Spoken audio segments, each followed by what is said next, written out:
반갑습니다.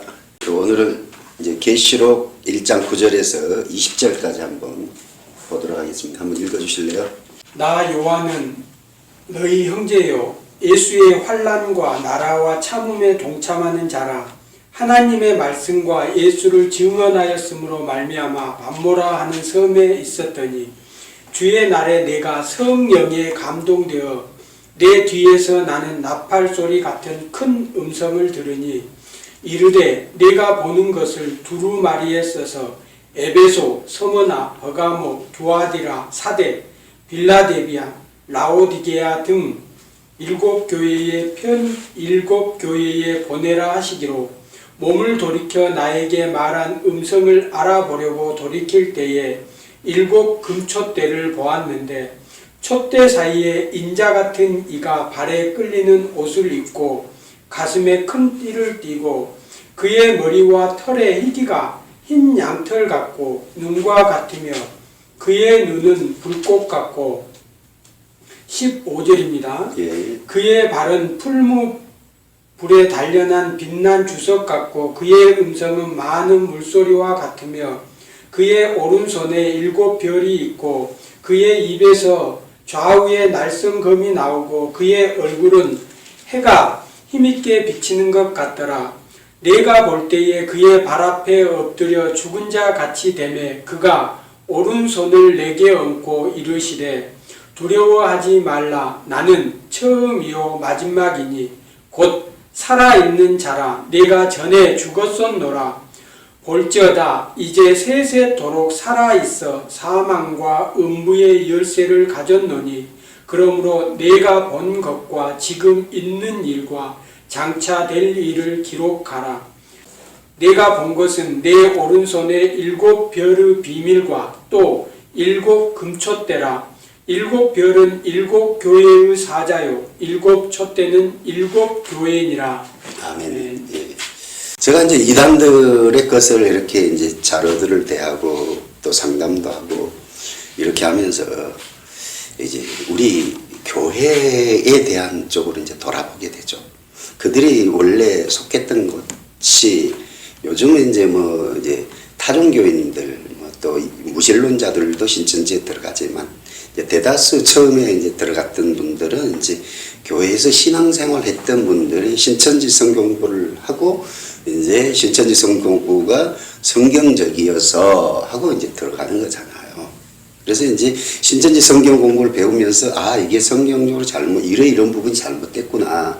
이게 이단이다. 그래서 이단이다. 뭐 이런 어떤 것이 아니고 아 이게 너무너무 지금까지 알지 못했던 내가 지금까지는 그냥 이게 성경적인 신앙생활이 아닌 사람의 가르침의 신앙생활이었었는데 신천지가 가르치는 내용은 이제 진짜 성경적이구나. 그래서 내가 이게 이왕 신앙생활 할 거 사람이 가르친 인학이 아닌 하나님의 말씀대로 하는 신학을 해야 되겠다. 그래서 이제 신천지로 대다수가 많이 이제 공부를 하면 옮기게 되잖아요. 뭐 70에서 80% 이렇게 공부를 하면 옮긴다고 하는데, 근데 제가 이게 쭉 이제 보면서 뭘 느끼냐 그러면 이제 우리 성도들이 교회 다니는 이제 성도들이 예수님에 대해서 너무 좀 무지하다. 너무 예수님을 모른다. 이렇게 예수님만 제대로 알아도 이렇게 이제 이단에 빠지지 않는데 예수님을 너무 몰라서 이단에 빠진다. 이렇게 이제 빠지거든요. 그래서 오늘 보면 이제 이만 씨가 주장할 때 이제 성령에 감동한 것 이것은 뭐냐 그러면 예수의 영이 임하는 것 이렇게 하고 이제 인자 같은 이 이렇게 할 때 예수님의 신령체 이렇게 얘기하잖아요. 그럼 이게 도대체 무슨 말이냐 그러면 예수님이 이제 죽으시잖아요. 죽으시고 부활하죠. 부활. 그래서 신천지가 처음에 이제 부활을 얘기할 때 처음에는 부활이 어떤 부활이냐 그러면 영부활이라고 했어요. 영부활. 영부활로 가르쳤어요. 그런데 이게 이제 영부활로 가르쳤는데 영부활의 어떤 뭐 근거 구절들 나름대로 근거 구절을 가지고 막 하죠. 영어로는 뭐 어떻게 하고 성결의 영어로는 뭐 이런 구절들이 나오거든요. 그래서 이제 영부활로 가르쳤는데 이제 성경은 복음서에 보면 육체의 부활이라는 것에 대한 성경 구절이 너무너무 많은 거예요. 너무너무. 그래서 바꾸죠. 어떻게? 부활은 영부활이 아니고 육체 부활이다. 육체 부활로 다시 바꿔요. 영부활에서 육체 부활로. 그러면 육체 부활 같으면 승천을 할 때 어떤 승천을 해야 돼요? 육체 승천을 해야 되잖아. 그러면 육체 승천을 하면 재림을 할 때 무슨 재림을 해야 돼요? 육체 재림을 해야 되잖아. 그러면 육체 재림을 하면 돼요, 안 돼요? 안 돼요. 무슨 재림을 해야 돼요? 영 재림을 해야 돼요. 그러면 육체 부활이니까 육체를 어떻게 이제 처리를 해야 되잖아. 육체를 처리를 해. 그래서 이제 이제 그런 그 강사 그 얘기를 하잖아. 예수님의 부활은 육체 부활이 맞다. 그런데 승천할 때 무슨 승천을 하냐 그러면 영승천을 했다. 영승천. 그래서 뭐 영승천을 이렇게 표현하지 않고 무슨 성령체, 신령체, 성령체, 신령체, 성령체로 승천을 했다. 이렇게 얘기하는 거잖아요. 그래서 이제 승천을 영으로 했기 때문에 재림도 영으로 이제 이만 씨에게 이제 임할 수 있다.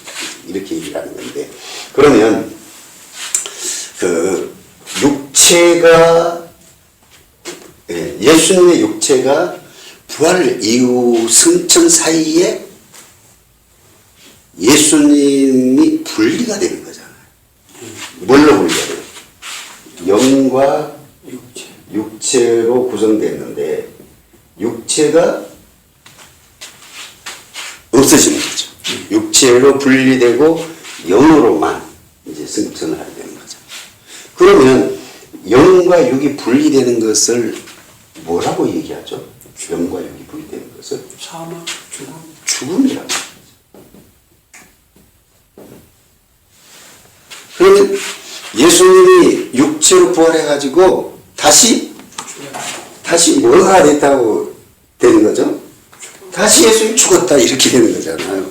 다시 예수님이 어떤 건지 죽음이란 어떤 건지 이런 내용을 알고 있으면 이렇게 쭉 예수님이 육체로 부활하셨지만 승천을 하실 때는 그 성령체로 신령체로 이제 승천을 했다. 그래서 육체는 이게 그러면서 이제 하잖아요.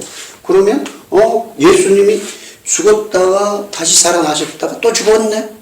이게 뭐야? 이렇게 이제 되는데 이런 부분들이 안 잡히죠. 왜?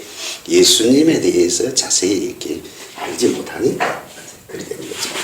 보통 우리 성도님들이 이제 예수님에 대해서 알고 있는 이제 상식들은 예수님이 성령으로 잉태되셨고 사생애를 이제 30년 동안 있다가 이제 30살부터 공생애를 이제 하시고 그 다음에 이제 십자가에 돌아가시고 그 다음에 사흘 만에 이제 부활하신 이후에 40일 동안 계시다가 이제 제자들에게 땅 끝까지 복음을 전하라 말씀하시고 이제 승천하셨다.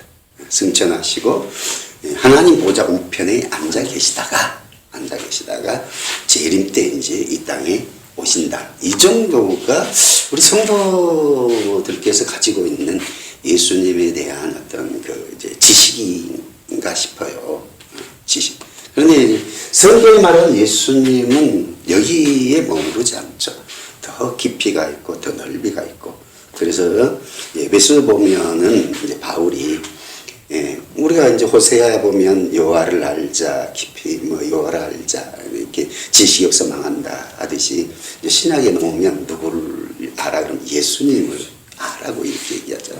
넓이와 깊이와 이런 것들이 어떤 건지 예수님을 알자 이렇게 말하는데 우리 성도들께서는 예수님을 제가 방금 소개했던 예수님의 부분들 있잖아요.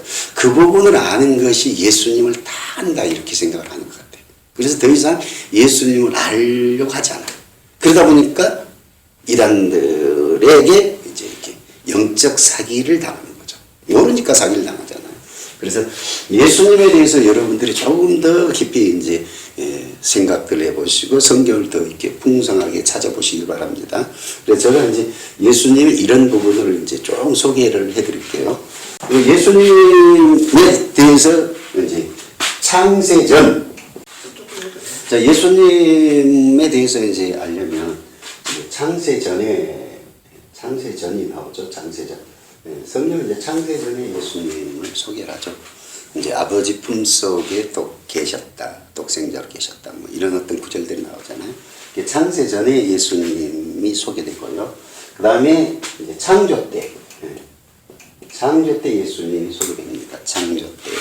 그래서 뭐 우리가 이제 요한복음 1장 뭐 이렇게 보면 예수님이 창조하셨다. 보통 사람들이 성도들이 생각할 때 창조하면 성부 하나님이 하셨다 이렇게 하는데 성경은 성부 하나님이 하셨다 이런 것도 있지만 이제 성자 하나님이 창조하셨다, 성령 하나님이 창조하셨다 이렇게 삼위일체 하나님의 이제 작품으로 창조를 설명하죠. 그래서 이제 창조 때 예수님, 그래서 이제 예수 그리스도에 대해서 이제 알아가는데 창세 전에 예수님이 있고요. 창조 때 예수님이 어떤 것이 있고요. 그러면 창조 이후에서 성육신 전까지, 창조 이후에서 성육신 전까지의 예수님의 것들이 나오죠. 그래서 이제 우리가 뭐 고린도전 10장 뭐 그쪽에 보면 이제 예수님이 출애굽했던 이스라엘 백성들과 함께 있었다. 그래서 이제 움직이는 반석, 그것이 이제 그리스도다 이렇게 소개를 하잖아요. 그래서 이제 형수전까지 이렇게 이제 예수님을 소개하는데, 그럼 여기서 예수님은 어떤 분으로 계셨을까요? 여기서 예수님은 하나님이시죠. 누구로? 하나님. 이때 예수님은 인간은 아니십니다. 인간 아니고 하나님으로만 계셨어요. 하나님. 그래서 육체가 없는 누구로? 영으로 계셨죠. 육체가 없는 영으로 계셨어요. 예수님은 하나님이시고 육체가 없는 영으로 계셨어요. 그리고 이제 성육신 때부터 이제 뭐예요? 죽음, 부활, 그렇죠? 승천에서 이제 재림전 까지. 그래서 이제 재림전, 재림후 이렇게 나오는 거잖아요. 이 성육신을 하면서부터 예수님은 어떻게 돼요? 참 하나님이면서 참 인간 이렇게 되는 거죠. 그죠? 성육신 전에는 어떻게 계셔요? 하나님으로만 계시죠. 예수님 하나님으로만 계시죠. 그래서 하나님이시고 육체가 없는 영으로만 계셨는데, 성육신 하면서부터 여전히 하나님이시죠. 참 하나님이면서 그때부터 이제 누가 된 거예요? 예수님. 참 인간, 참 사람이 되시죠. 그때부터. 그죠? 그래서 이제 죽음이 이제 뭐가 되는 거예요? 죽음. 예수님이 죽죠. 그럼 뭐 죽으면 하나님이 죽는 거겠어요? 인간 예수가 죽는 거죠. 그래서 부활하시고, 그죠? 그 다음에 이제 승천하시죠. 그 다음에 승천에서 재림전까지. 승천에서 재림전까지. 보통 성도들은 예수님이 승천하시고 재림전까지는 하나님 보좌 우편에 계신다 이렇게 이해를 하고 있어요. 그런데 승천하시고 재림 전에 예수님은 지상으로 오시기도 하실까요? 그냥 보좌 우편에 가만히 계실까요? 지상으로 내려옵니다. 지상으로도 오는 사건들을 성경은 기록하고 있죠. 네. 어디에 기록하고 있습니까? 다메섹 사건. 사도행전의 다메섹 사건을, 이제 다메섹의 바울이 예수님을 만난 사건을 이제 바울은 500여 형제에게 보이고 맨 나중에는 만삭되지 못해 태어난 나에게도 부활하신 예수님이 보였다. 이렇게 하면서 지상사역의 예수님. 그리고 바울의 눈을 뜨게 했던 애니아에게 예수님 찾아오셔서 누구? 바울의 눈을 뜨게, 안수의 눈을 뜨게 해라. 그러니까 이제 애니아가 여러 가지 얘기하니까 그는 이제 내가 이방인을 구원하게 택한 그릇이고 그에게는 많은 환란을 망할 것이 내가 지금 길게 얘기 놓고 있어. 이렇게 하면서 걱정하지 말고 안수해. 그래서 하라. 이렇게 얘기하잖아요. 또 그 사건이 나오고 또 어떤 사건이 나와요? 어떤 사건이 나와요? 이제 바울이 이제 예루살렘에서 잡히잖아요. 네. 그럴 때 이제 바울이 이제 두려워하고 있을 때 예수님이 이제 찾아오셔서 두려워하지 말아라 하면서 이제 나중에 어디 이제 가이사 앞에 가서도 이제 말해야 할 것이다 하는 어떤 그런 이제 세 번의 어떤 예수님의 지상사역이 나오는 거죠. 그리고 바울에게는 이제 그렇게 하는 거. 오늘 보면 사도 요한에게 예수님이 지금 어디에 계시지 않고 하늘 보좌에 계시지 않아요. 하늘 보좌 우편에만 계시지 않고 지금 어디에 밤못섬에 있는 누구를 만나신 거죠. 요한. 사도 요한을 이제 만난 사건 이렇게 되는 거죠. 그래서 이제 보통 성도들이 생각할 때 재림하면 두 번째 예수님이 지상에 나타나는 것 이렇게 생각하고 있는데 재림이라는 것은 두 번째 지상에 나타나는 것이 아니죠. 어떤 재림이라는 것은 예수님의 어떤 그 사역의 어떤 것 그쪽에서 이제 재림하는 거죠. 그래서 초림은 구원의 이제 시작을 하는 거고 십자가를 지는 어떤 그 사역인 거고 재림이라는 예수님이 오셔서 이제 세상을 심판하시고 우리는 구원을 완성시키는 그런 어떤 사역을 이제 재림 이렇게 얘기하는 거지. 승천하신 이후에는 지상에는 예수님 한 번도 오지 않고 누구만 천사하고 성령만이 지상 사역을 다 감당한다. 이렇게 생각하고 있으면 성경과는 다른 내용인 거죠. 그래서 이런 것들을 여러분이 좀 염두에 두시면 되겠습니다. 그래서 예수님을 이제 여러분들이 이제 알 때 창세전의 예수님, 창조 때 예수님, 창조 이후에서 성육신까지 예수님. 구약 시대. 그래서 이제 여기를 갖다가 우리가 이제 뭐라고 하냐 그러면 뭐라고 해? 예수님의 선제 그러죠. 예수 그리스도 선제. 그렇죠? 그래서 이제 부활하신 여기서까지를 이제 예수님의 비야, 예수 그리스도의 비야 이렇게 배우고 승천 재림 때까지 어떤 것은 이제 증천하신 이유를 예수님의 예수 그리스도의 승기 원래 위치로 돌아갔다 이렇게 표현하는 거죠. 그래서 자 그러면 예수님이 참 하나님이면서 원래는 참 하나님으로 계셨는데 성육신하면서부터 참 하나님이면서 참 인간이 되셨잖아요. 예. 그러면 참 인간으로서는 언제까지 참 인간일 건가? 언제까지 참 인간일 건가? 쭉 계속. 그렇죠. 참 인간인 것은 이제 언제부터 성육신부터 시작해서 영원까지 영원한 세계까지 예수님 참 하나님 참 인간으로 그래서 이제 다시 참 하나님으로 다시 돌아가진 않아요. 예수님이 이제 그때부터 영원하게 참 하나님이면서도 참 인간으로 존재하시고 그러니 참 인간이 되려면 뭐가 있어요? 항상 육체가 있어요. 그 육체와 분리되면 그것은 예수님의 죽음 이렇게 되는 거죠. 그 신천지는 예수님을 몇 번을 죽이는 거예요. 신천지 논리대로 예수님 몇 번 죽어요? 3번. 2번. 2번 죽는 거죠. 2번 죽고 첫 번째는 부활하지만 두 번째는 뭐야? 부활을 못하죠. 누구? 두 번째는 이만시 육체로 들어가 버리니까 부활을 될 수 없는 거죠. 이런 부분을 여러분들이 좀 잘 아시고 또 이제 그 신천지는 실상을 가르쳐요.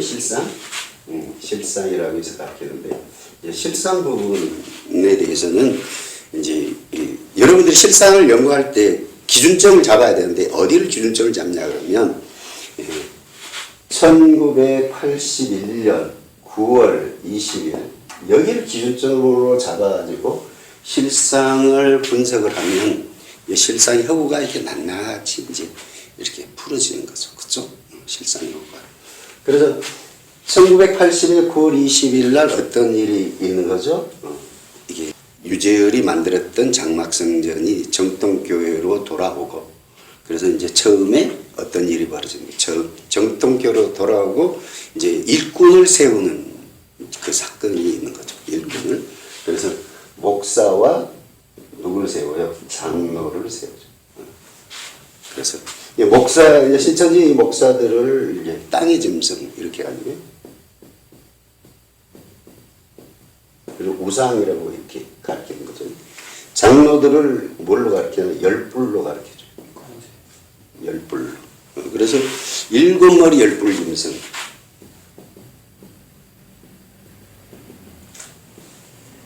짐승 이렇게 얘기하죠. 그럼 일곱 머리 청지교육원. 열불 짐승은 이제 장막성전의 10명의 장로 그러잖아요. 10명. 그 일곱 머리 열불 짐승이 완성된 게 언제가 처음이 시작이 돼, 출현이 되는 거죠. 81년 9월 20일 날 일곱 머리 열불 짐승이 이제 만들어진 거죠. 임직시. 그 신선진 이제 실상으로 얘기할 때 그 임직식 때 일곱 머리 열불 짐승이 이제 만들어진 거예요. 그 전에는 일곱 머리 열불 짐승이 존재할 수가 없죠. 왜? 이때 10명의 이제 장로를 세웠기 때문에. 일곱 머리가 있지만 열불 짐승이 없는 거잖아요. 예. 그래서 일곱 머리 열불이 가진 하나의 짐승인 거죠. 몸은 하나고 그 몸 하나에가 일곱 머리가 있고 그 일곱 머리에가 열뿔이 달려있는 그런 그림인 거잖아요. 네. 하나의 짐승에 네. 머리가 7이고 뿔이 10개인 짐승인 거잖아요. 이 짐승이 언제 출현하게 된다고요? 81년 9월 20일 날 출현해요. 그럼 그전에는 이 일곱 머리 열뿔 짐승이 있으면 돼요, 안 돼요? 안 돼요. 안 돼요. 그죠? 그 전에 일곱 머리 짐승이 있으면 안 돼요. 그리고 이 일곱 머리 열뿔 짐승이 있을 때 어떤 일이 이제 벌어져야 돼요. 일곱 머리 열뿔 짐승. 이만희 씨가 유재열 씨로부터 태어나잖아. 예. 그 사건이 무슨 사건이라고 그래요? 계시록 12장. 사건이 계시록 12장이 이제 이만희 씨가 태어난 거죠. 그 이만희 씨가 태어난 거고, 13장이 이제 그들은 이제 12장 다음에 13장이 아니고 13장 다음에 12장이다 이렇게 가르치죠. 예. 그래서 13장에 보면 뭐가 나와요? 뿔이 열이고 머리가 일곱 머리 열뿔 짐승이 나옵니다. 그러니까 13장 다음에 12장이잖아요. 이만희 씨가 태어날 때는 13장 이후에 태어나는 거죠. 그러면 1981년 9월 20일 이후에 누가 태어나야 되는 거? 이만희 씨가 누구로부터 태어나야 돼요? 유재열 씨로부터 태어나야 돼요. 그러면 81년 9월 20일 이후에 누구의 가르침을 받고 있어야 돼요? 이만희 씨가? 유재열 씨의 가르침을 받고 있어야 돼요. 왜? 태어나는 것이 어떻게 태어나는 거예요? 말씀을 받고 태어나는 거죠. 그러면 이만희 씨는 유재열 씨가 80년도에 도미를 했다고 가르치잖아요. 도미를 해. 미국으로 도미를 해서 뭘 배웠냐 그러면 하나님의 말씀을 배운 게 아니고 뭘 배웠다는 거예요? 비진리 사탄의 것을 배웠다. 그러면 이만희 씨가 유재열 씨부터 태어나려면 언제 태어나야 된다고? 81년 9월 20일 이후에 태어나지. 왜? 열불 짐승이 이때 완성이 되거든. 이때 완성이. 그러면 누구 밑에 있어? 근데 이만희 씨 유재열 밑에 있었어요? 없어요. 언제 있었어요? 집에 나왔어요. 71년도에 70년, 71년. 뭐 대중협정 보통 71년대 나왔다 그러잖아요. 69년도에 들어가서 71년대 나왔다 이렇게 얘기를 하는데 그런데 그러면 그때 태어나든지 그죠? 근데 그때는 안 태어났다고. 열불 짐승이 일곱물 열불 짐승이 이제 있는 다음에 태어났단 말입니다. 그러니까 이제 이것을 기준으로 이제 실상을 이렇게 이제 해보면 실상이라는 것이 이제 요한계시록과 비유 그래서 뭐 보통 보면 이제 실상 갖고는 얘기를 잘 안 하려고 하죠. 그냥 비유풀이 갖고 한번 얘기해 봅시다 이런 얘기를 하죠. 왜 실상은 안 맞아 성경하고 너무 안 맞으니까. 그래서 81년 9월 20일 때 뭐가 완성이 된 거다. 일곱 머리 열 뿔이 완성이 된 거다. 근데 성경은 일곱 머리 열 뿔이 어디서 들어가는 거죠? 바다에서 들어가야 되잖아요. 바다에서 들어가야 되는데 바다에서 하늘로 들어가야 되는데 그죠? 바다에서 들어가야 되는데 이제 바다에서는 일곱 머리만 들어가 가지고 하늘 장막에서 열 뿔을 만나 가지고 일곱 머리 열 뿔 짐승이 되는 엉터리죠, 엉터리. 그래서 이런 부분을 좀 더 이제 시간으로 이렇게 보려면 이제 이만 씨가 안수받은 날이 있고 이만 씨가 편지한 날이 있는데 언제나 뭐 이런. 근데 이제 그것은 이제 사생애가 있고 공생애가 있는 거잖아요. 사생애 무슨 애? 사생애, 공생애. 그래서 안수받고 태어나는 것은 이제 공생의 시작이 되는 거잖아요. 편지하는 것도 공생애에서 이제 편지를 해야 되는 거죠. 그런데 공생애를 하려면 뭐 해야 돼요? 81년 9월 20일 이후에 태어난 다음에 공생을 시작해온 거지. 근데 자 안수받은 날이 언제냐? 이렇게 해가지고는 뭐 77년, 78년, 79년, 뭐 80년 도대체 언제 받은 거다? 이렇게 얘기를 하죠. 여기는 이 말했다, 저기는 저 말했다. 그럼 실제로 그런 일이? 그럼 이제 우리가 성경에 보면 이제 요한이 안수받은 곳이 어디예요? 밤못섬에서 갔잖아요. 근데 이만 씨는 밤못섬이 어디라고 푸냐 그러면 장막성전이 밤못섬이라고 풉니다. 그러면 장막성전 안에 있을 때 안수를 받아야 되는데 근데 어디서 안수를 받죠? 고향에서 안수를 받는다. 이렇게 얘기를 하는 겁니다. 그래서 성경이 예언이고 그 예언을 육가원칙대로 이룬 거 실상이다 그러는데 저희가 밤못섬은 장막성전이야 이렇게 풀어놓고 요한은 사도 요한은 장막성 이게 밤못섬에 있을 때 안수를 받았지. 그럼 밤못섬 장막성전 안에 있을 때 안수를 받아야지 이게 예언대로 성취된 것이 되는 거죠. 그런데 고향은 밤못섬이 아니잖아요. 그리고 고향에서 안수를 받으면 안 되지. 근데 자기는 이제 고향에서 안수를 받았다 하니까 성경하고는 안 맞는 거지. 그래서 그런 부분 이렇게 이제 안수가 된가. 그래서 이제 뭐 푸르나를 통과 이분이 이제 그런 부분을 이렇게 실상을 잘 파헤쳐 놨더라고요. 그래서 이제 그 한번 이분 것을 많이 좀 참고해서 들으셨으면 그런 좀 도움이 될 거예요. 그래서 안수받은 때가 언제냐, 편지한 때가 언제냐. 그래서 이만 씨가 써놓은 책자들, 또 그 실상 가르쳤던 강사들, 또 이만 씨가 실제 육성을 했던 것, 이런 것들을 이렇게 쭉 찾아서 이렇게 만들어. 도대체 뭐냐 이게 실상이라는 것이, 실상이 도대체 뭐냐 이렇게 얘기를 하죠. 그래서 성경대로 실상 있다 없다. 없다. 이제 본인 얘기대로 우리가 따라가 주는 거죠. 자, 당신 얘기대로 우리가 한번 해보자. 그래서 그러면 일곱 머리 열 뿔 짐승이 이제 출현을 하려면 81년 9월 20일부터 출현을 해야 됩니다. 그리고 당시 뭐 12장 전에 13장 있다고 하니까 당신이 태어나 12장에 태어나는 거고 그 13장 그러면 81년 9월 20일 때 일곱머리 열불이 되니까 그 다음에 당시 태어나서 뭘 해야 돼? 공생애를 해야 되죠. 공생애. 그 공생애를 하려면 안수를 받고 그 다음에 편지도 하고 이게 언제 있어져요? 81년 9월 20일 이후에 안수도 받고 편지도 해야지 멋대로 자기가 말하는 육가원칙에 따른 예언이 실상대로 이루어지는 그것이 되는 거죠.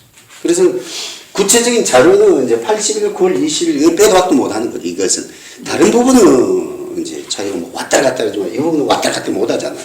그 딱 뭐 자기가 주보도 있고 뭐 이런 식으로 딱 하는 거니까.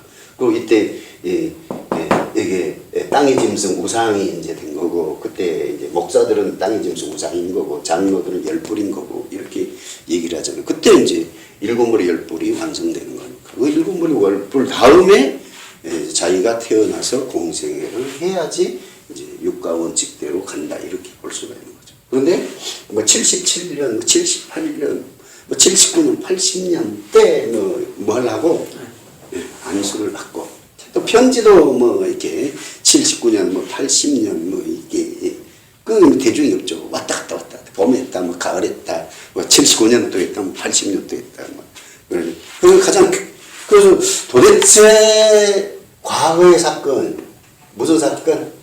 미래의 사건 같은 게 바꿀 수가 있죠. 아직까지. 근데 과거의 사건은 바꿀 수 있는 거예요, 바꿀 수 없는 거예요. 바꿀 수 없는 거죠. 그러니까 과거의 사건을 바꾼다는 것은 그건 뭐예요? 사기다 이렇게 볼 수 있는 거죠. 사기다 이렇게 볼 수 있는 거죠. 그래서 그런 부분을 잘 이제 유념해서 보시기 바랍니다. 그래서 그 다음에 이만 씨에 대한 어떤 반증 이런 부분 이게 했고요. 이제 지금 다음에 한다 그러면 이제 성경이 말하는 이제 요한계시록의 어떤 그것은 이제 어떤 내용인 거냐 이 부분이 이제 지금 이제 해야 되겠죠. 우리가 이제 성경을 읽으면서 이렇게 묻어두고 가는 부분들이 많이 있죠. 그래서 내가 이게 무슨 뜻이다 의미를 이제 묻어두고 가는 많은 부분들이 있어요. 그래서 이제 그 부분들을 해결하고 가야 되는데 그냥 묻어두고 가다 보니까 이단들이 이제 그 부분을 이제 치고 들어올 때 여러분들이 묻어두었기 때문에 그 부분은 이제 분별이 잘 안 되죠. 그래서 이제 그러면 이제 우리가 이제 성경적으로 이렇게 이제 그 구인혜 씨가 어떤 식으로 받고 김풍일 씨가 어떤 식으로 받고 이만 씨가 어떤 식으로 받고 이제 이런 부분이 있었잖아요. 그러면 이제 우리는 그러면 어떻게 봐야 되는 건지 또 우리 입장에서 보라고 항상 하지 안 하고 제가 이제 강조했던 것은 누구의 입장에서 항상 봐라. 초대교회 원래 처음 사도 요한으로부터 이 요한계시록을 편지로 받았던 그 성도들 입장에서 요한계시록을 이해하려고 해라. 그래서 많은 부분은 많은 성경들은 그렇게 보려고 하거든요. 그래서 이제 뭐 우리가 고린도전서, 고린도후서, 디모데전서, 디모데후서, 갈라디아서, 에베소서, 빌립보서 뭐 이렇게 에베소서, 골로새서 이렇게 할 때는 우리가 항상 볼 때 그러면 이제 그때 당시 고린도 교회의 어떤 상황 속에는 골로새 교회 상황 속에는 에베소 교회 상황 속에는 이렇게 보는데 요한계시록만 딱 가면 그러면 요한계시록을 받았던 그 초대교회의 성도들의 입장에서는 요한계시록을 어떻게 이해를 하고 어떻게 받아들였을까 이렇게 하는 것이 아니고 그냥 바로 그대로 빼버리고 우리는 어떻게 하고 바로 우리가 들어가요. 우리는 바로 들어가면 안 되죠.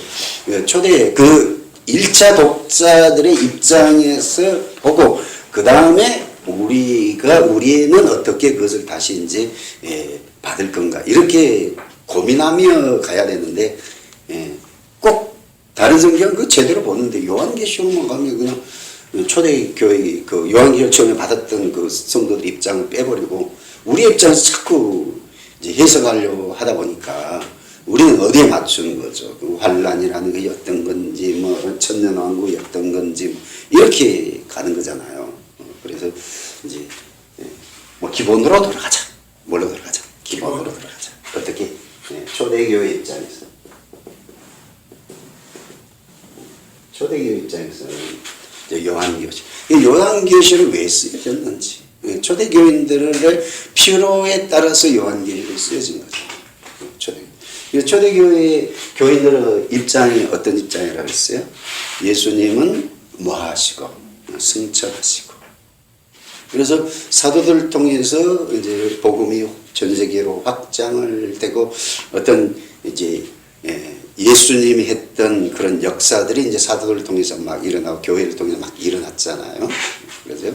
그래서 기적들이, 이적들이 막 일어나고 그래서 많은 자들이 이제 폭발적으로 이제 예수를 믿게 되는데 사단은 가만히 있지 않잖아요. 사단은 누구를 움직여서 세상 나라를 움직여서 뭐 또 믿지 않는 자들을 움직여서 이제 핍박하는 거잖아요. 그래서 누가 하나 이제 총대를 메고 핍박을 하죠. 로마 황제가 이제 핍박을 하게 되는 거죠. 그래서 오늘도 누가 로마 황제 핍박으로 말미암아 사도 바울이 그때 당시는 이제 많이 이제 나이가 든 노인이잖아요. 노인인데도 불쌍히 보지 않고 이렇게 채석장으로 이렇게 노역형이 채워져서 이제 밤모섬에 가서 이렇게 노역을 하고 있는 거죠. 그래서 초대교회에서 기대했던 것은 예수님이 재림, 언제 재림하냐? 예수님. 재림에 대한 기대가 있고, 예수님은 재림이 된다는 어떤 것도 없고, 그리고 이제 로마 황제로부터 핍박은 심하고, 그래서 그들은 이제 그 문제를 놓고 이제 기도하게 되는 거죠. 하나님, 예수님, 우리를 구벼 살펴주시고 어떻게 해주시고 이렇게 했는데 그들에게 느낄 때는 여건이 환경이 바뀌는 거예요. 더 많은 핍박들이 계속 더 심해지는 거예요. 더 많은 핍박들이 심해지는 거예요. 그러면서 이제 느끼는 뭐가 있는 거죠. 절망, 뭐 어떤 회의, 뭐 이런 것들이 있는 거죠.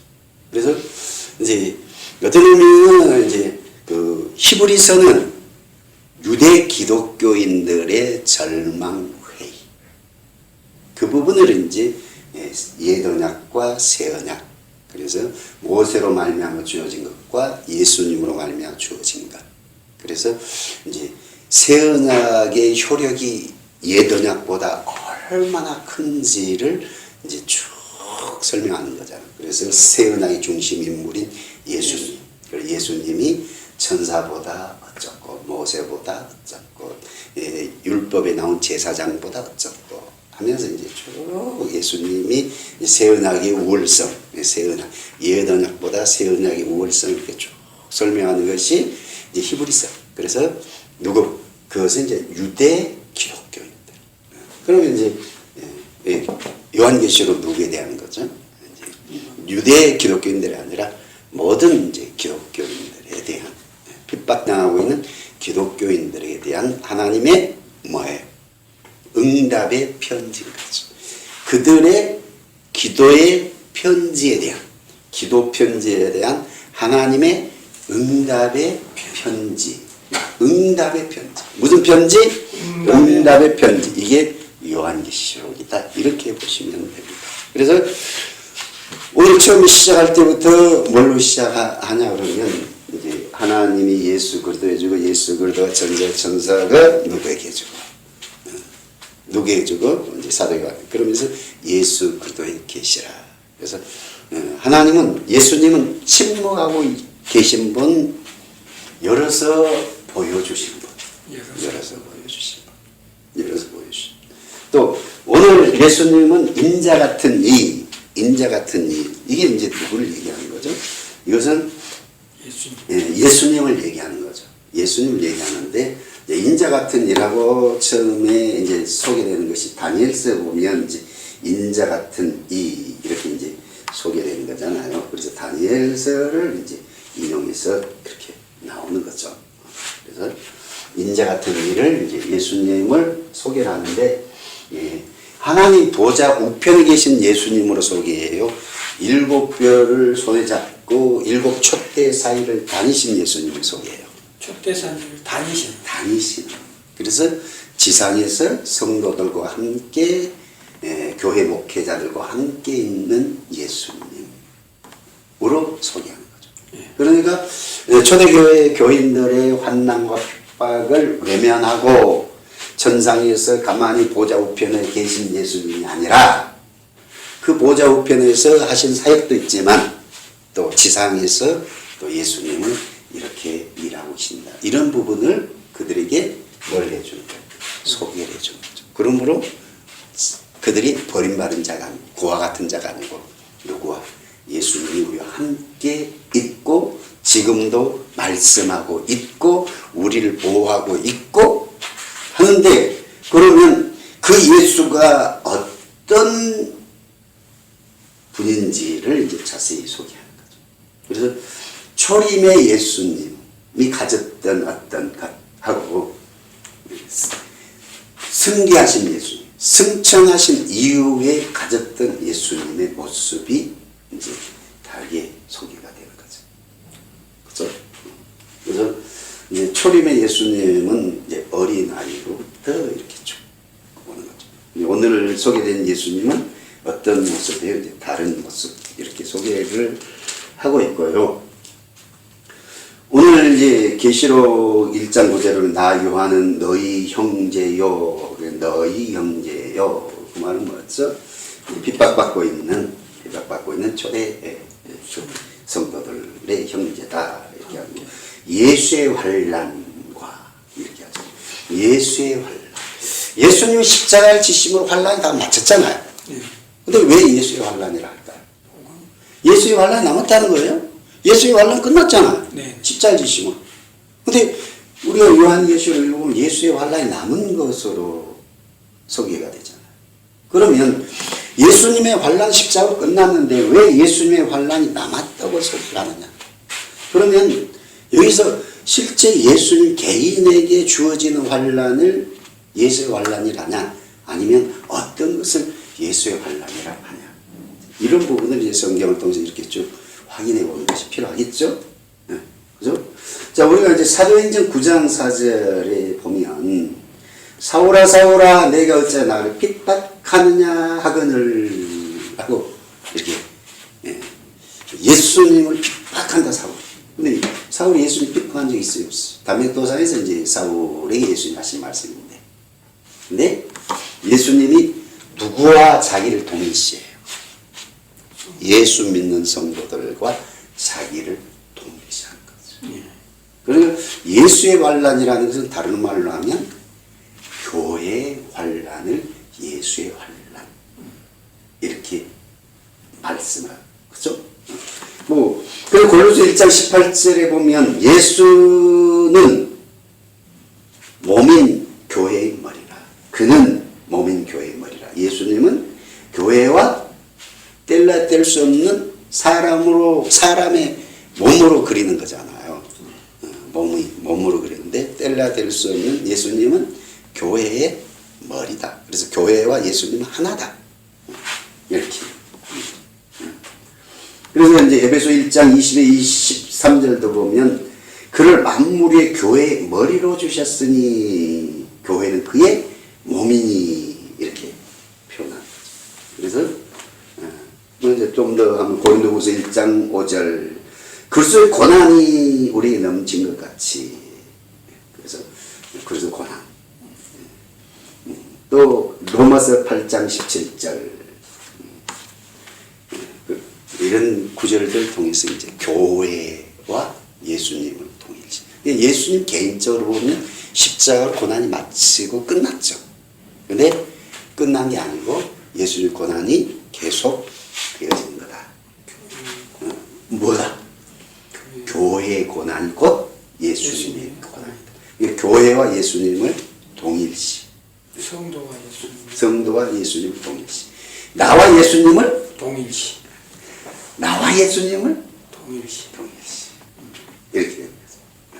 그래서 예수의 환난과 그다음에 뭐 나라와 그래서 이제 그 나라고 했을 때 흑암의 권세에서 건져내서 아들의 나라로 이런 구절들이 나오죠. 그죠? 그 나라와 참음의 참음, 참음. 예수님 재림할 때까지 참고 있어. 재림 전까지는 참고. 우리가 이제 신앙이란 도대체 뭐냐 했을 때 신앙이라는 것은 인내다. 인내다. 뭐 언제까지? 예수님이 이제 더 참지 않아. 내 끝내. 그게 이제 재림이죠. 그 전까지는 이제 참죠.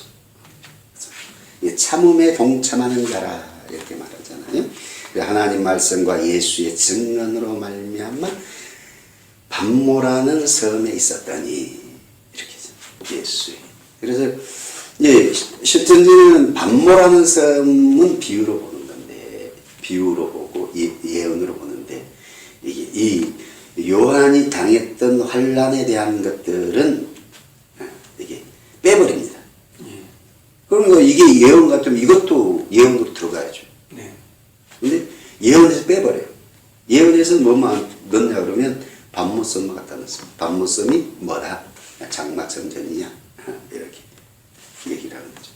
자, 그 다음에 이제 뭐가 있어요? 주의 날에 이렇게 말하죠. 주의 날. 주의 날이라는 것에 대해서 이제 우리가 구약 해석에 따른 이단들이 있습니다. 무슨 이단이 있다고요? 구약 해석을 어떻게, 구약 성경을 어떻게 해석할 건가? 그래서 예수 안에서 해석을 할 건가? 그냥 해석을 할 건가? 그래서 이제 그 주의 날. 그래서 우리는 예수 안에서 주의 날을 예수님이 부활하신 날 이렇게 보는 거잖아요.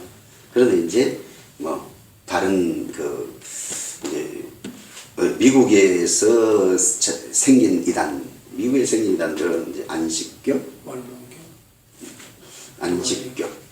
여호와 증인. 한국에 생긴 이단은 하나님의 교회. 한국의 안식교에서 생긴 이단에서 이단의 꼬리가 나왔죠. 안식교에서 생긴 게 이제 하나님 교회. 그래서 이제 주의 날 할 때 이제 안식일 이렇게 되겠죠. 그대로. 그래서 이제 주의 날이라는 것은 여러 가지가 있습니다. 여러 가지가 있는데 주의 날. 그래서 뭐 이렇게 이제 주의 날이라고 할 때 이제 심판의 날을 뭐 주의 날, 주의 날. 그래서 뭐 이게 베드로후서 3장 10절에 보면 그러나 주의 날이 도적같이 오리니 그날에는 하늘이 큰 소리로 떠나가고 체질이 뜨거운 불에 풀어지고 땅과 그 중에 있는 모든 일이 드러나리라. 뭐 이렇게 주의 날 이런 것도 있고 뭐 출애굽기 20장 8절 안식일 기에 그렇게 지키라 뭐 이런 많은 것들 있고 그렇죠. 그런데 이제 쭉 여러분들이 이제 주의 날 이 부분에 대해서 제가 자세히 설명 안 하겠습니다. 그런 부분들은 이제 서점 가면 이런 것만 전문적으로 이런 부분을 연구하신 분들의 서적도 있고 그러니까 그래서 제가 이제 설명하는 것은 이제 주의 날을 할 때 여러 가지 의미가 있지만 오늘 요한계시로 말하는 주의 날이라는 것은 예수님의 부활의 날 이렇게 읽으시면 되겠다는 거죠. 이제 7교회가 나오는데 이제 7교회를 어떻게 볼 건가? 이제 1차는 7교회로 봐야죠. 그리고 2차적으로는 이제 7교회를 통한 어떤 상징 이렇게 봐야 되는 거죠. 그래서 어떤 분들은 이제 7교회가 이제 상징으로 볼 때 이제 시대에 따른 교회의 어떤 형편을 얘기한다. 그래서 뭐 무슨 어떤 시대는 무슨 교회 해갖고 지금은 이제 라오디아 교회 시대다 이렇게 하는데 우리가 이제 그것이 유럽 교회나 이제 미국 교회를 보면 그렇게 푸는 것이 이제 맞아 떨어져요. 그런데 이제 지금 이슬람에 있는 교회나 중국에 있는 교회나 북한에 있는 교회를 보면 안 맞잖아요. 그래서 이제 7교회는 이제 초대에 있는 7교회인 거고 또 7교회는 이제 그 7이라는 수가 이제 수시나 그래서 3+4 그래서 완전수 그래서 이제 모든 교회에 대한 어떤 그러니까 우리가 뭐 고린도전서 그러면 고린도 교회에게만 주어진 말씀 우리가 상관없는 말씀 이렇게 보는 게 아니잖아요. 그 고린도 교회에 주어졌던 그 하나님의 어떤 의도와 뜻을 이제 우리가 잡는 거니까 7교회가 실제 7교회에 주어진 말씀이면서도 우리에게 주어진 말씀이죠. 이렇게 이제 해석하는 것이 옳죠. 우리 시대에 따른 교회라고 할 때는 유럽 교회를 보면 시대에 따른 교회가 되는데 우리가 이제 이슬람에 있는 교회들 또 중국에 있는 교회들 북한에 있는 교회들 하면 지금 무슨 교회 지금 완전히 예수라는 소리만 해도 성경만 가지고 있어도 뭐 북한에서는 이렇게 탄광이나 이런 데 강제 노예에 가고 뭐 죽이고 막 이런 일들이 벌어지잖아요. 근데 그 지역이 지금 라오디오 교회처럼 이렇게 그 풍요로우면서 이렇게 영적 빈곤이 있는 그런 교회 모습은 아니잖아요. 그래서 어떻게 보니까 이렇게 초대교회 7교회이면서 이제 오고 가는 모든 교회 7이라는 숫자가 완전하다는 겁니다. 오고 가는 모든 교회에 대한 말씀이다. 이렇게 적용을 하는 것이 옳다. 이렇게 볼 수 있는 거죠. 자, 그리고 인자 같은 이를 이제 예수님 이렇게 되는 거잖아요. 예수님. 근데 다니엘서 이제 7장 13절에 보면 인자 같은 이가 하늘 구름을 타고 와서 하면서 이제 예수님에 대한 것이 있고요. 그리고 빌보 2장 2장에 보면 오히려 자기를 비워 종의 형체를 가져 사람들과 같이 되셨고 이게 나오는 거죠. 그래서 예수님의 비하의 신분 이렇게 하는 거죠. 원래 예수님이 어떤 분이었다 그랬어요? 하나님이셨죠. 성육신 하면서부터 참 인간이면서 그냥 인간이 아니라 또 누구도 참 하나님 이렇게 되는 거죠. 그래서 예수님을 이제 인자 같은. 그러면 왜 예수님이 그냥 하나님으로서만 계시지 왜 또 인간이 되셨나 했을 때 이제 구원자가 되려면 인간이 아니면 구원자가 될 수 없죠. 또 하나님이 아니면 구원자가 될 수가 없어요. 그래서 천사가 인간이 돼도 구원자가 될 수 없고요. 그렇죠? 그냥 하나님으로만 있으면 구원자가 될 수 없고요. 하나님이 아닌 사람만으로서는 구원자가 될 수 없어요. 그래서 이제 구원의 조건을 충족시키는 것이거든요.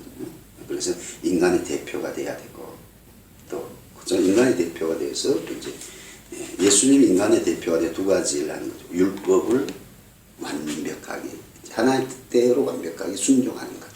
그 다음에 대표로서 뭐가 되는가? 제물이 되는 것. 또 하나님이시기 때문에 하나님의 모든 것들을 다 충족시킬 수 있는 것. 그래서 왜 구원자가 많은 우리 사사 시대에 보면 이제 하나님의 구원자를 보내서 막 이렇게 나오잖아요.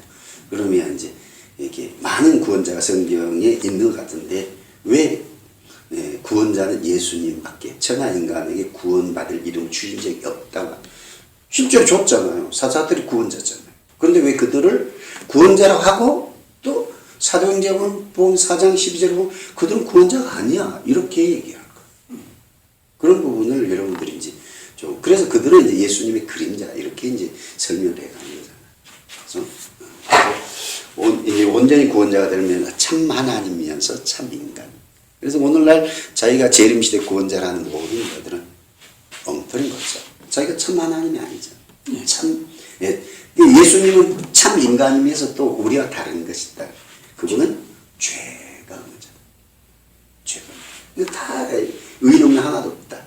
다 죄지. 이렇게 얘기를 하는 겁니다. 그런 부분을 이렇게 이제 잘 기억을 하시고요. 또 이제 그 머리와 털을 희게 양털 같고 눈 같으면 그 눈은 불꽃 같고 이렇게 나오잖아요. 그래서 이제 레기 19장 30절을 보면 너는 센 머리, 다른 말로 흰 머리 앞에 일어서고 노인의 얼굴을 공경하며 내 하나님을 경외하라. 나는 여호와니라. 이렇게 나오고요. 다니엘서 10장 9절은 내가 보았는데 왕자가 놓이고 옛적부터 항상 계신 이가 자정하셨는데 그것은 희기가 눈 같고 그 머리털은 깨끗한 양털 같고 그 보좌는 불꽃이요 그 바퀴는 붙는 불이며 이런 어떤 것들이 나옵니다. 그래서 이 하나님의 어떤 그 상징이 그 흰 머리, 센 머리, 양털 같은. 그래서 이제 그 희다에서 순결 이런 것도 되지만 어떤 것이 되냐 그러면 이제 우리가 이게 성경을 잘 이해할 수 없는 것이 이제 어떤 것 때문이냐 그러면 옛날은 농경 사회잖아요. 네. 농경 사회고 어떤 그 기록이 축적이 안 되는 사회예요. 그러니까 뭘 가장 많이 참고를 하냐 그러면 세상을 오래 사신 분들, 예, 그죠?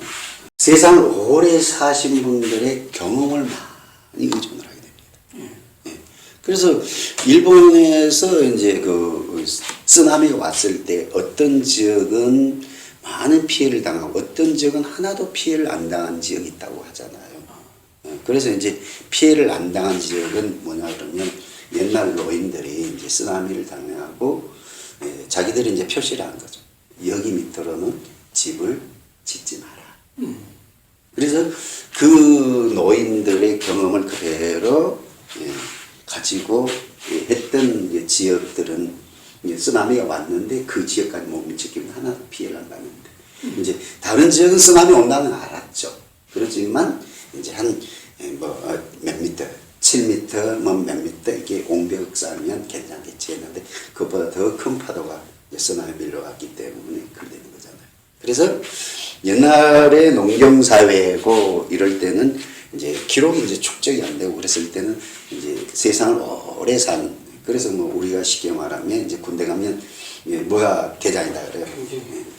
짬밥이 왜냐 그러면 이게 군대라는 게 1년 단위로 계속 반복되는 거잖아요.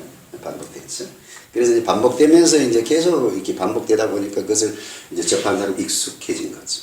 그래서 이제 빨리빨리 하는 거죠. 그래서 이게 노인들을 존경하라는 것은 쉽게 말하면 그냥 노인이라는 말이 아니고 그분들은 인생을 살면서 많은 경험된 지식을 가지고 다른 말 지혜.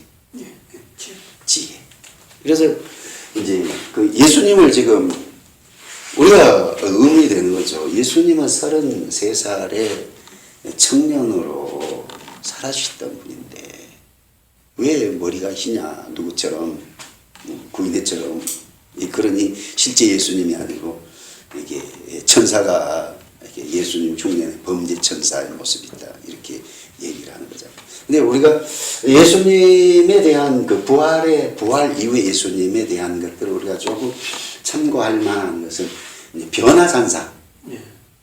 변화산상에서 예수님이 어떻게 바뀌어요?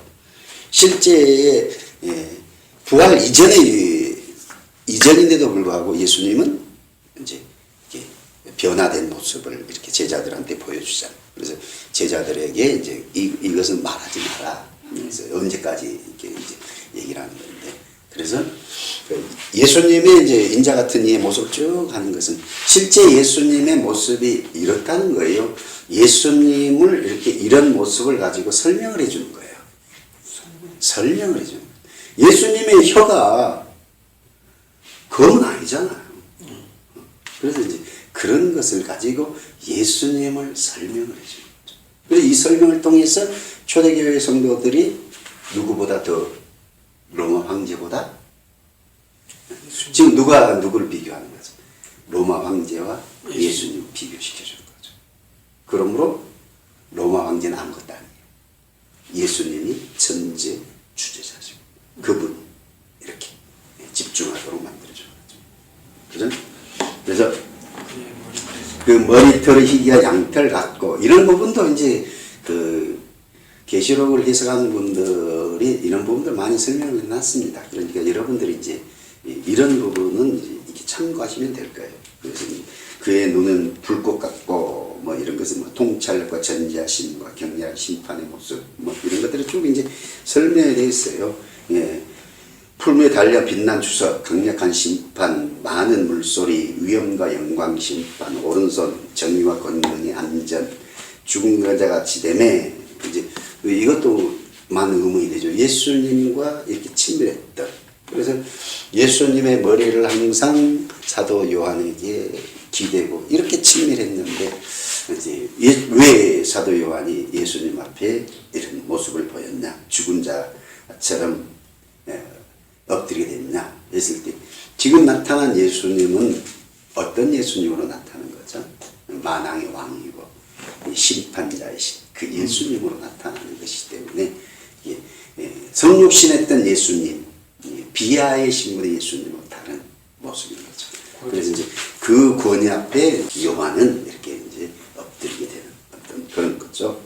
그래서 어떤 것을 좀 설명하고 가냐 그러면 이제 사망과 음부의 열쇠를 가졌다 이렇게 되는 거죠. 자, 예수님이 무슨 열쇠를 가졌어요? 사망. 천국 열쇠를 가졌다 이렇게 표현하지 않고 사망과 음부의 열쇠를 가졌다 이렇게 예수님을 표현할 거예요. 이 부분도 여러분이 좀 생각할 필요가 있어요. 자, 이 초대교회 교인들이 가장 두려웠던 것들은 여러 가지가 있죠. 그 중에 뭐예요? 로마 황제로부터 재산도 빼앗기고 고문도 당한 이것도 있지만 죽여버리는 거죠. 그런데 로마 황제가 그 권리를 가지고 있다는 게 예수님이 가지고 있다. 그 권리는 누가 가지고 있다? 사망과 음부의 열쇠는 누가 가지고 있다? 로마 황제 가지고 있다? 예수님이 가지고 있다. 예. 그러니까 그냥 경험하는 것을 지금 누가 가지고 있는 거예요? 로마 황제 가지고 있는 거예요. 로마 황제 가지고 있는 거예요. 근데 실제로 가지고 있는 것은 누가 가지고 있는 거예요? 로마 황제 가지고 있는 것이 아니고 예수님이 가지고 있는 거예요. 예수님이 가지고 있는 거예요. 이렇게 되는 거죠. 그렇죠? 이게 비밀이란 말이 나오잖아요. 일곱 별의 비밀. 그래서 이제 신천지는 이게 해석 일곱 별은 뭐고, 일곱 별은 일곱 교회 사자고, 일곱 촛대는 일곱 교회니라 이렇게 해석이 나오잖아요. 근데 이게 해석이 아니다고 신천지는 이만희는 얘기를 해요. 왜냐 그러면 일곱 별이 구체적으로 누구냐고 말을 해야지 해석인 건데 구체적으로 누구라고 얘기하지 않고 사자다고 했잖아. 그러니 이것은 뭐야? 봉함된 거야. 교회면 구체적으로 누구 이렇게 말해야 되는데 교회가 없잖아. 그러니 이것은 해석된 게 아니야. 이렇게 얘기를 하는 거지. 그런데 이것을 해석으로 봐야 돼요. 그냥 이렇게 해석이 아닌 걸 봐야 돼. 해석으로 봐야 돼. 그렇죠? 그래서 비밀이라고 했을 때 비밀이 이제 우리가 영어로 보면 시크릿 있고 미스테리가 있잖아요. 그 비밀이 시크릿이냐 미스테리냐 했을 때 여기서 비밀은 미스테리다. 미스테리라는 것은 뭐죠? 알려졌는데 독자들이 결론을 볼 때까지 이제 깨닫지 못하는 것. 이것을 미스테리. 추리 소설이 미스테리 소설이다. 이렇게 얘기하는. 그래서 추리 소설을 읽고 쭉 나중에 결론을 보면 앞에가 다 답이 나와 있죠. 근데 읽을 때는 모르죠. 딱 결론을 보면 앞에 것이 이게 이렇게 되는. 그래서 성경은 비밀이라고 했을 때 예수 그리스도의 비밀이라 할 때 그런 모든 것들은 뭐예요? 시크릿이라는 말이 아니고 미스테리. 그래서 우리가 예수님의 결론을 딱 보면 아담과 하와가 했던 여자의 후손 할 때 이게 예수님이었구나. 그게 미스테리예요.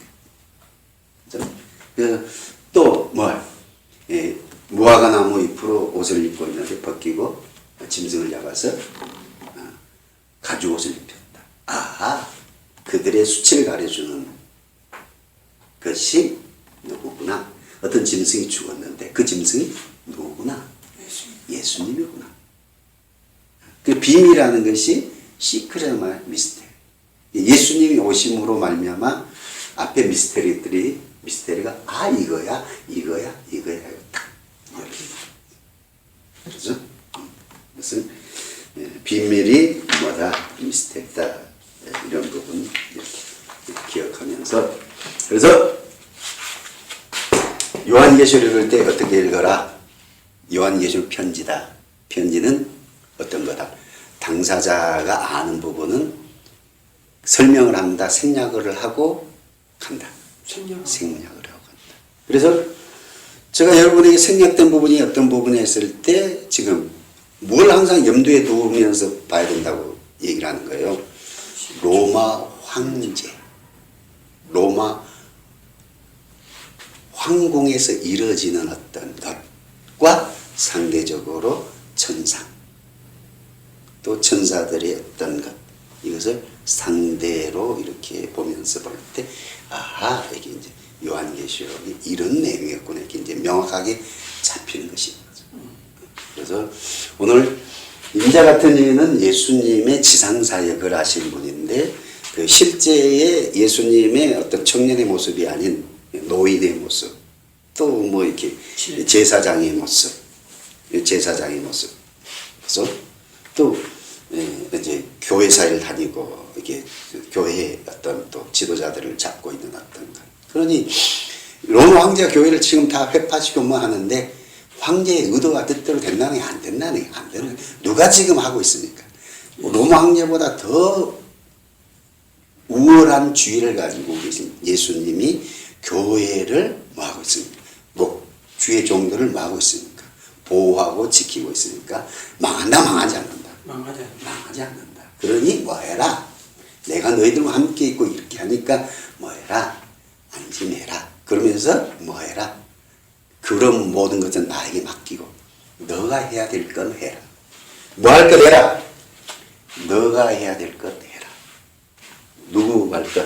너가 해야 될 것. 그래서 2, 3장이 그거죠. 너가 해야 될 것 해. 너가 해야 될 것. 내가 너희들이 해야 될 것 해. 나머지는 뭐 나에게 맡기고 나를 쳐다보고. 이게 이제 2, 3장의 내용인 거죠. 감사합니다. 오늘은 여기까지 하겠습니다.